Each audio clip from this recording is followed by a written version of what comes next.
So it's been quite a while since my last post. I have to apologize, although I feel I start every video by apologizing for my absence. Sorry, that's just how it's gonna go on this channel. Don't do this for a living, it's more of a hobby. I post when I can. However, I plan to start recording after my move, which I recently had. But the space that I initially planned to use for recording isn't quite ready yet. And finally, I just decided, you know what, I'm gonna go ahead and put something out there. So I apologize if this video quality is less than what you're used to, which isn't much, is it? But you know what, I'm gonna just screw it, let's do it. Let's talk about this Kriss Vector Gen 2 9mm pistol. So I've had this guy here for about, I wanna say 4 months. We got it during the COVID apocalypse. And I haven't had a huge amount of range time with it, and that's largely due to because of the ammo prices that we are currently experiencing still here in April 2021. So I probably only got around 400 rounds through it, 100 rounds a month, I'd say, which all things considered isn't that bad. I mean, I think ammo prices right now are $30 to $35 a box of 50 for brass ammo, just range, normal ammo. I used to pay that much for my self-defense ammo. So it's getting out of control. So all things considered, 400 rounds, not a lot, but still enough that I have a little bit of experience I can share with you.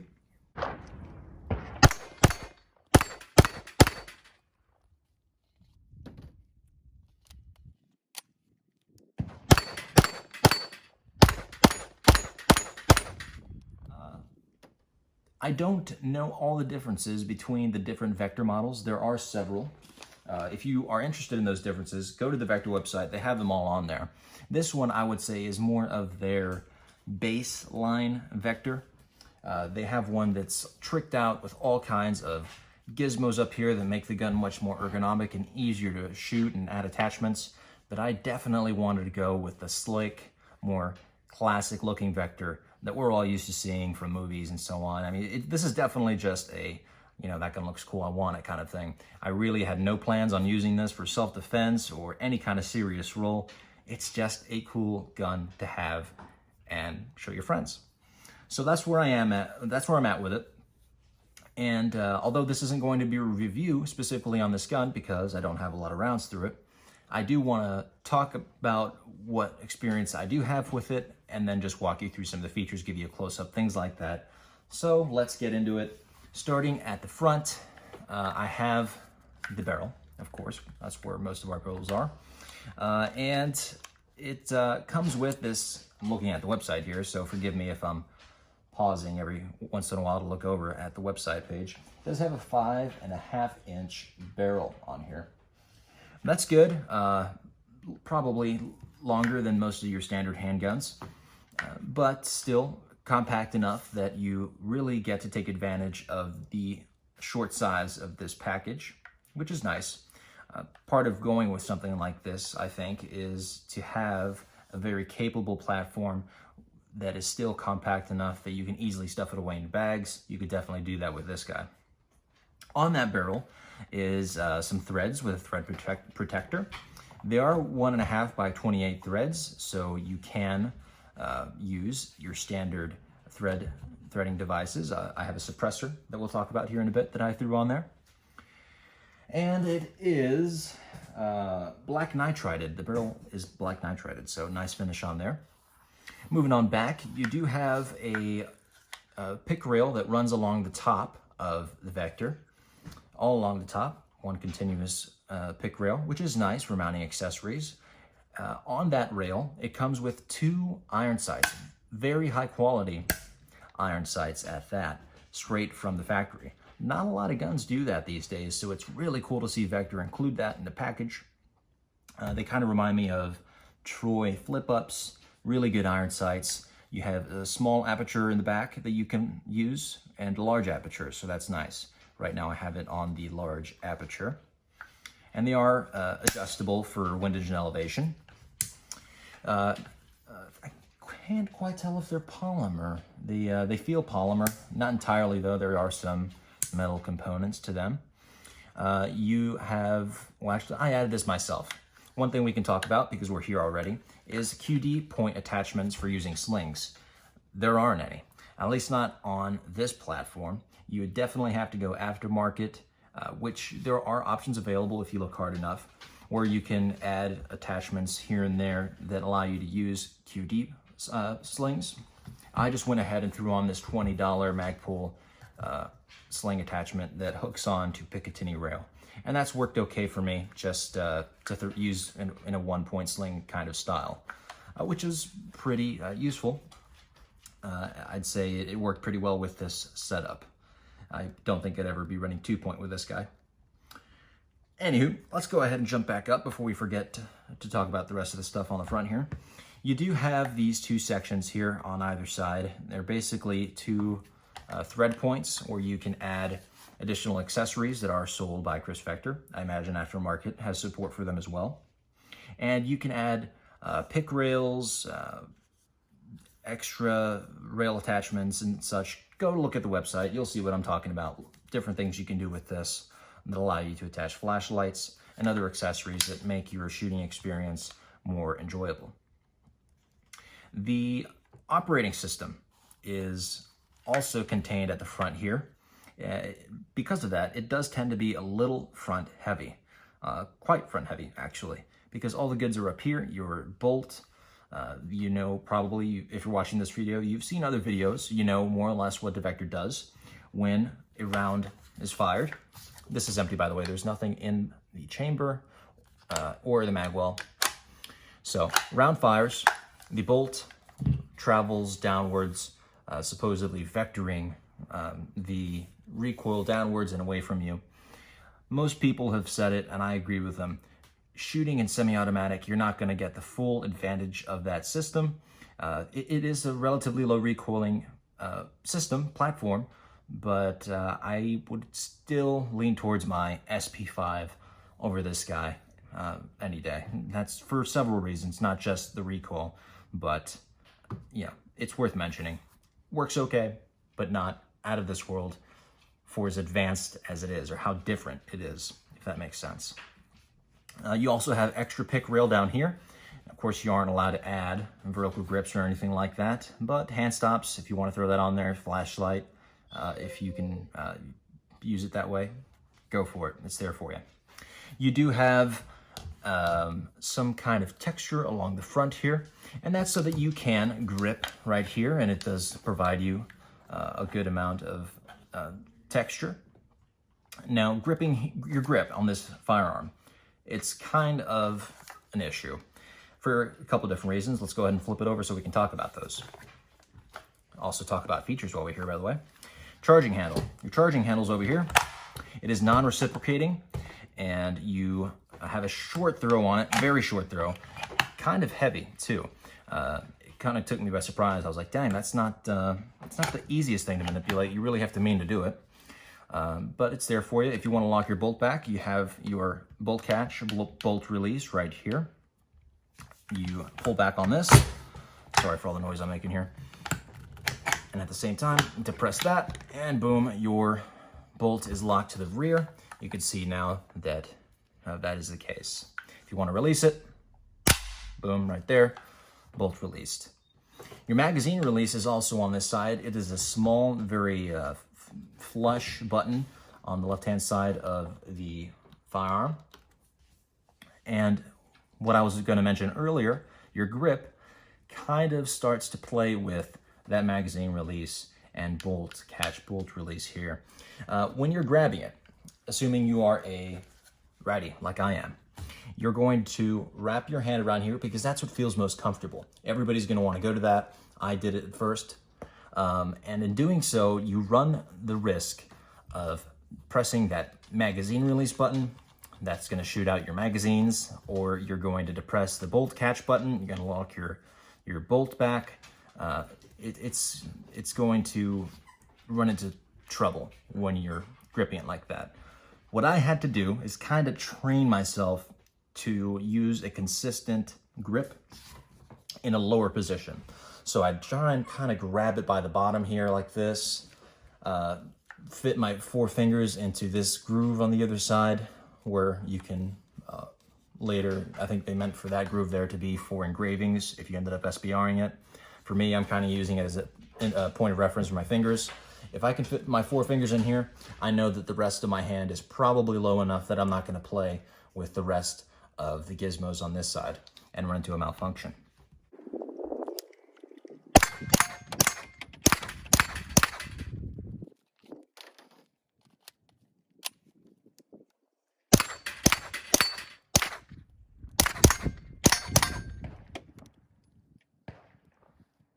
A vertical grip on this guy would be ideal, but unfortunately, our anti-freedom loving ATF friends would not be happy with that without additional paperwork, and I'm just not going to do it. So, anyhow, that's kind of a downside to the Vector, but you know that's what you get when you go with something totally different like this. You're going to have quirks, which is okay. I still like this gun. I still enjoyed shooting it. That was just something I had to learn. On this side, I don't think we have anything else to look at. You have your logo here. The finish on this gun, fit and finish, is really, really nice. Vector did a really good job. I've only had a couple of range trips with it, but it's holding up nicely. It sits in the safe amongst, several other guns. It clangs around in there when I'm moving stuff around, and seems to be doing all right. The upper is polymer. Lower actually is mostly polymer, except for it's a lot heavier because you got all your action in there. But you have your ejection on the right-hand side. Ejection, that's something we should talk about. I watched a few videos before I purchased my Vector, and I apologize for any squeaking you may hear the puppy doing in the back. Anyway, ejection. I watched a few videos. Other people were complaining and reporting that they were having failure to eject issues. They were having stovepipes, or it was just getting hung up in there, caught on the bolt, because it does reciprocate very quickly, very short travel time on that recoil, so it bolt locks, brings in the new round, locks it in pretty quickly. Because of that, I think you do tend to run into a lot of issues, or folks tended to run into a lot of issues. I, in my 400 rounds of shooting, only ran into it once. It was when it was unsuppressed, and I was using brass 115 grain ammo. I don't remember the brand, but it was good quality ammo. It wasn't anything cheap. And I did have a hang up. I have the video. I'll go ahead and show you guys here.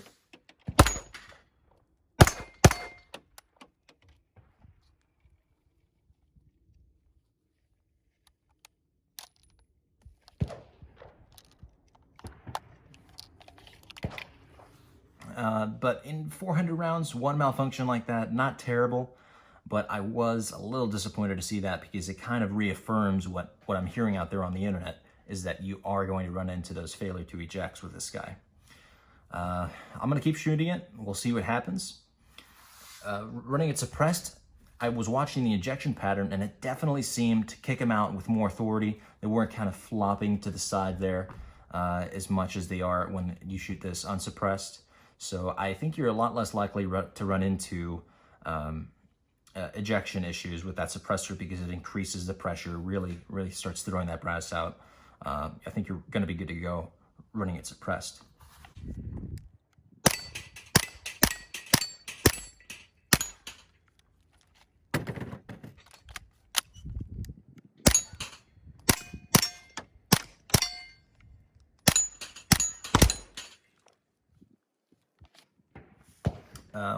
Let's go ahead and move back. I wanted to talk about the suppressor there that I used, but we'll do that last. You do have an ambidextrous style safety on either side. It's low profile, does not get in the way, and it's super easy to activate. I think it is intuitive. I like where it is. I activate it with my thumb as a righty, or deactivate it, I should say. And then I could sweep it back up with my index finger here when I'm out of the trigger and ready to go safe. So that's nice. Like I said, it is on either side, white to fire, or white to safe, and red to fire. The trigger. Let's go ahead confirm it is safe. It is. All right, so the trigger. Not out of this world, but not disappointing either. So you do have kind of dead area here that leads you straight back to your wall. That area, you would think it was a safety or something like on a Beretta. Speaking of Berettas, I do have my Berettas just lying here so I can show you. Nothing in here. So on a Beretta, you get that dead trigger when you have a safety on. That's exactly what this feels like. So if you have a Beretta with a safety, you know what I'm talking about. But it's going to be very light, just dead air. And then you get to the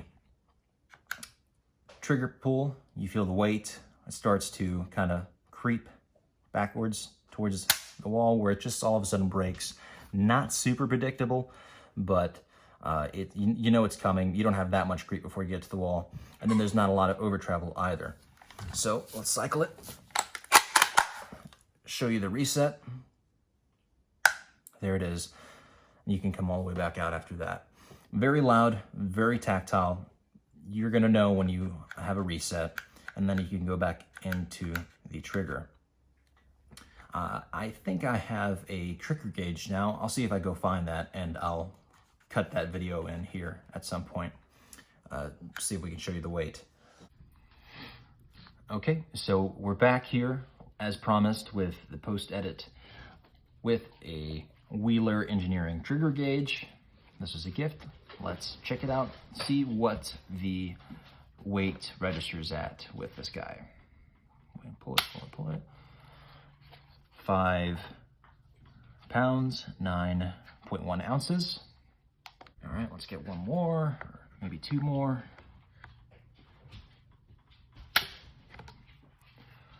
Got 4 pounds, 6.7 ounces.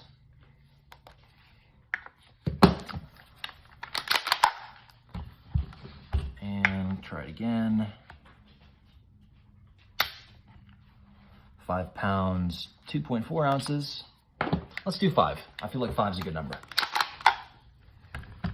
This will be number 4. 4 pounds, 15.9 ounces. This is number 5. 5 pounds, 2.6 ounces. I think maybe that probably, I haven't played with this yet actually, this is the first time I'm using it, probably averages out around close to 5 1/4 maybe in weight as far as trigger pull weight. Not bad, pretty good weight, kind of very Glockish I would say, very Glockish of a trigger. So back to the video. So overall trigger is nice flat trigger shoe here, which I enjoy. Really good sized trigger guard here for gloved shooting. I don't think there's much to complain about when it comes to the trigger. Your grip, there's no changing it. At least I don't think so. I haven't seen anything out there. What you got is what you get, but you're getting a good one. So I don't have a lot to complain about. Texture is nice on the front and the back. It's kind of the same texture that you have up front, where we were talking about earlier. And then it's integrated into the upper of this firearm. The upper is kind of what contains this kind of ejection port area, your safety. It's very obvious to see where this thing splits in half. I won't go through the trouble of doing that right now, but the trigger guard, trigger grip area is all integrated into that upper. You do have a large area there in that grip. So again, gloves wouldn't have any problem fitting through there, which is nice. It does seem that you get a little area here in which you could store oil and whatever you'd like to store, snacks, you can do it. And the tang is really nice and deep in there. You can really get a super high grip on this handgun. It is a handgun still, so that's nice. Kind of helps control recoil, although like we talked about, recoil isn't crazy with this guy, so it's nice. I imagine on full auto, one of these things would be a lot of fun to shoot. Hopefully one day I get to experience that. Moving on backwards, you have your brace, or if you SBR'd it, this would be where your stock was. And what I have here is a little bit different than what you would have if you went with a basic model. I went ahead and upgraded it. Normally you would just have your castle nut, your buffer tube, that's empty because this isn't an AR-15. It's just for mounting braces and stocks. In this case, I have an SB tactical brace mounted on the buffer tube. The castle nut's here, and then you have your folding adapter right here. This was a piece that was out of stock when I originally purchased this on the Kriss Vector website, but I was vigilant, kept an eye out, and when one came back into stock, I bought it. It makes it real easy to fold over like this, and now you have a really compact package. This would be super easy to slide into a duffel or backpack. You wouldn't fit much else in there, I don't think, if you went to put it in the backpack, but still, it would work. It'd be really concealable. I like it a lot. It does lock into place, so you can't just swing it open. You do have to push that button again, and then it swings back out to the side. I'm not 100% sure if it is reversible. You'd have to check with Kriss on that one. But it does fold to the right side of the firearm for me. So could you shoot it this way? You could. Wouldn't be ideal, but I didn't shoot it that way at all. I just went ahead and left it extended during my shooting. What else can we talk about before I move on to reliability and show you my target? Magazines, that's right, magazines. So you do get one magazine, one Glock magazine with your Kriss Vector. It is a 17-round magazine, and I'm not sure what generation it is. I am leaning towards a generation 3. I'm not even sure if this is the same magazine it came with because I have so many. But whatever you come with, it's an older generation magazine. And yeah, this is not going to be it. The reason I know why it's not it is because some of the Glock magazines, and I've discovered it does not like, is Glock magazines in which you have, I'm not sure if this means that they are the newer style magazines or the older style magazines. I cannot recall, but I do know I can tell them apart because it will have like the steel visible right here. The steel reinforcement will be visible from this side of the magazine, and then it'll be polymer on this side. Issue you're going to run into with these magazines that the Vector, at least mine, did not like, they don't seat. I mean, you're not going to seat that magazine. I think I tried loading around, and I may have been successful once or twice with these style Glock magazines. I think they're Gen 4 magazines, actually, these are, and it just hated them, absolutely hated them. I think the one that it came with is a Gen 3, had no issues, ran perfectly. The Gen 5s magazines, the Gen 5 Glock magazine, it does not have that steel reinforcement on that side. It's kind of the polymer all the way across there. And it likes that. Fits nicely, locks into place, loads and functions flawlessly. So, talk about the release while we're looking at this, I guess. Here's that button. Kind of just flops out of there. Not, doesn't really have too much positive ejection, but enough that your empty magazines should fly out pretty easily. What else did I use? I used these 33 round Glock magazines. Now this does have the steel reinforcement visible on this side, so I'm not 100% sure because I got good reliability out of these. Here, watch. Locks into place nicely. Feeds nicely, ran really well. Locks on the last round, bolt hold open as well, so that's good. And like I said, these 33 round magazines ran great. So maybe it's just those Gen 4 magazines from Glock, I don't know, that for whatever reason the Vector does not like. If you know something about that, leave it down in the comments, educate me and everybody else, because I was lost. Let's see what else we have here. We have the extendos from a Kriss Vector. These turn your 17 round magazines into 40 round magazines, and they were reliable enough. You know, I didn't shoot them too much. I kind of evenly spread out the ammunition, doing kind of like 10 and 15 round magazines. Didn't load them all the way. I need to do that eventually, but it just, I like to practice reloads a lot. So loading up 40 rounds, that's a lot. And I don't really get to practice my reloads as often as I want when I load that much into one magazine. But either way, I did run them somewhat full. and they functioned. No issues locking back on the last round. See, just did it there, no problem. And they shoot out from the mag well there pretty easily as well. So they functioned well. I'm not sure how sturdy they are. Yeah, see, look at that. Didn't take much at all, and I snapped it right in half already. Yeah, snapped that in half pretty easily. I didn't even put that much force behind it, and it's already broken in half. I'm gonna have to take this down and reassemble it. It didn't break it, it's a major weak point right here where the extension attaches to the actual magazine itself. All I did was add a little bit of pressure this way in the opposite direction, and snap, it's kind of done. That's one thing with those magazines. I don't know how well that's gonna hold up if they're hitting the ground over and over and over again. Are they gonna snap in half at some point like that? I don't know. Just don't abuse your stuff. But if for whatever reason I'm using these for home defense or some kind of serious roll, probably not gonna roll with these 40 rounders. I think I'll survive just going with a 33 rounder. Plus, I think it looks nice there anyway. Nice slim magazine extension at the bottom there. Quite nice. Okay, so now I've covered magazines. Let's talk the suppressor. The suppressor, if I haven't mentioned it already, definitely seemed to help with reliability. I'll go ahead and throw it on there for you guys so you can see what it looks like when it's mounted. Do have a lot of threads on this guy, by the way. A ton of threads. I don't even use them all when I mount the suppressor. All right, so we're back, and I have this thing mounted up. A couple different ways you can mount it up. If you have something like this Osprey, you can mount it right side down. So you have kind of it in line with the Picatinny rail back here, or you can twist it around the other way, pardon me.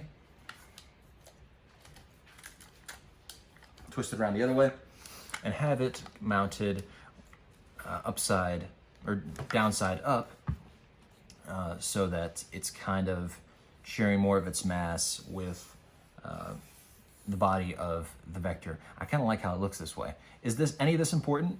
Well, no, not really. But I just thought it was interesting to mention that mounting your Osprey upside down makes it look a little bit cooler, at least to me. Anyhow, like I mentioned before, the suppressor definitely increased my ejection performance. So shooting suppress was really sending those rounds out. I'll see if I can have it on footage that I can show you guys in the video.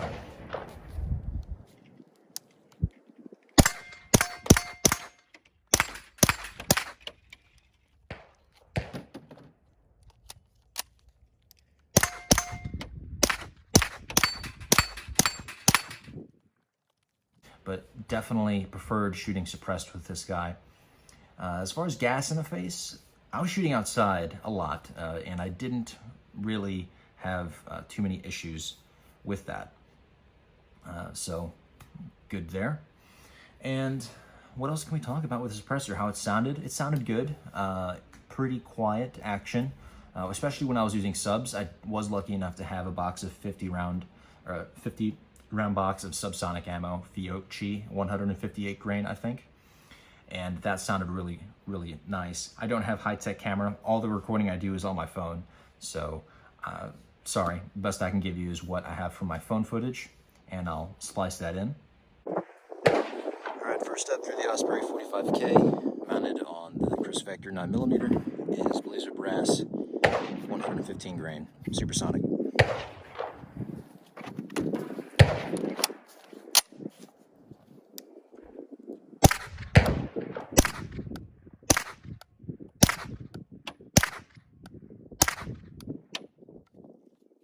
Next up, Osprey 45K on the Vector. 9mm is 158 grain, Fiocchi, subsonic.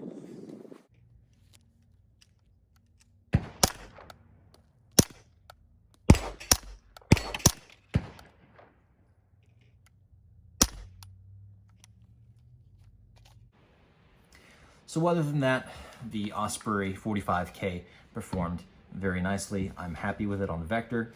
They kind of seem to be a match made in heaven. I do have an Omega 9K suppressor and a new suppressor I just got maybe last month before that, an Obsidian that I have not run on this guy, but I imagine the performance will be just as nice with those as well. Okay guys, so we've talked about the Vector. Now I only have one target that I can show you because, like I said, I did move and some of my stuff got lost. In fact, this one is kind of embarrassing to show you because it's all crumply, but I'll do my best.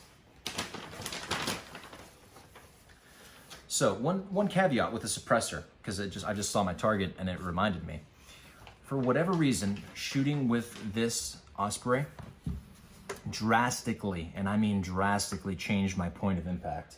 And I'm not talking at 50 yards, I mean at 25 yards, my point of impact was totally different from where I had zeroed my irons. And I think at some point I had a red dot mounted on here and I zeroed the red dot at 25 yards and I got great performance. Accuracy is good. This is 25 yards. Right here. I worked it in starting here and I got it zeroed right around here. Nothing exact, but plinking here, nice tight group, 25 yards, I was happy with that. Then I threw on the Osprey 45K, and I kind of experimented, you'll see what I mean. Threw on the Osprey 45K, and we went from down here all the way, I'd say, what is that? 1, 2, 3, 4, 5, 6 inches, 7 inches, 8, maybe 7 or 8 inches up. And slightly to the left over here. Hopefully this is coming up on camera. So right there, yeah. So a lot of point of impact shift with a suppressor on there. You have, notice I have an RS here, that's because the right side was down. That's mounted with the suppressor in the correct, facing the correct direction. So I thought, well, maybe it's the way I have the suppressor mounted. I flipped it around, tried it the other way, got another unsuppressed group right here, nice and centered up. And let's see, where is it?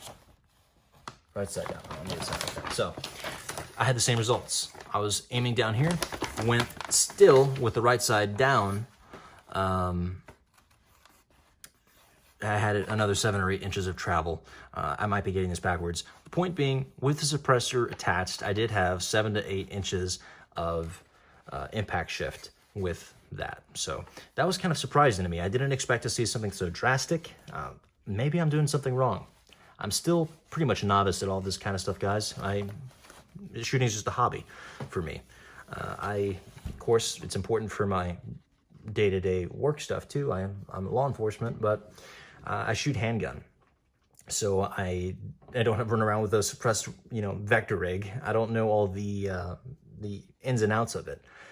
So if you know something I don't, educate me, I'm here to learn from you guys as much as you might be learning something from me, God forbid. The point is, the Vector unsuppressed for me, once I had it zeroed in, was nice and accurate, 25 yards.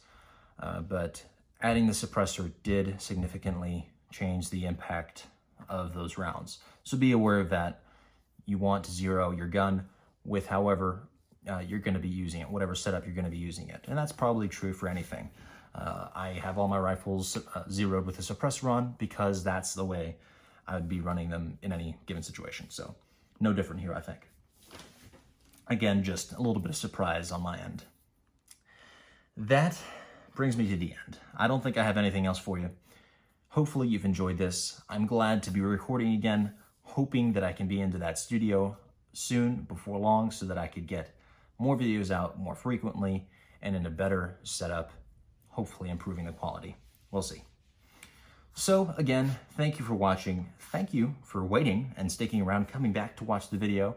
So I'll see you in the next one. Take care.